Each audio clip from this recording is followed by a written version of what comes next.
আগামী নির্বাচনে জামাত, BNP, NCP কে জিতবে? আমার পারবে কারণ বিএনপি জাগিয়ে যাবে।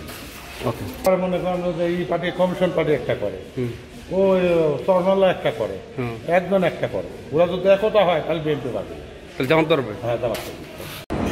আগামী নির্বাচনে জামাত, এনসিপি না বিএনপি কারা সংসদে যাবে? আমার সংসদে কি ইসলামী দল জামাতকে আওয়ামী লীগ তো নাই, আওয়ামী লীগ সে ভারতে। আওয়ামী লীগ লাগবে না, এনসিপির কোনো পক্ষে আমরা নেই। আমরা ছাত্র রাজনীতি করবো না, ছেলেমেলে ভদ্র। হ্যাঁ, কোথায়? এনসিপি একজন, আপনি? কোন এনসিপি না? কোন এনসিপি?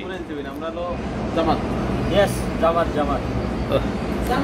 এই একটা সিঙ্গারা, না একটা সিঙ্গারা লোভে আপনি জামাতে চলে গেলেন। এনসিপির আর রাষ্ট্র যদি আপনাদের কাছে যায় তাহলে কি হবে? একটা কথা বলি এনসিপি নিয়ে। বাংলাদেশে যে স্টুডেন্ট বর্তমানগুলো আছে দেখতেছেন, আমি দেখতেছেন না, এরা কিন্তু একটা সময় আন্দোলন দুই থাকে, এরা কিন্তু শিক্ষাটা পড়াশোনায় ব্যস্ত ছিল। আজকে আপনার মতে আগামী সংসদ নির্বাচনে এনসিপি, জামাত এক কথা উত্তর দেবেন, বিএনপি কি যাবে? আমি ভাই যোগ্য কোনো কিছুই খুঁজে পাচ্ছি না। ওই চেয়ারটায় যেই বসে তারই মনুষ্যত্ব উঠে যায়।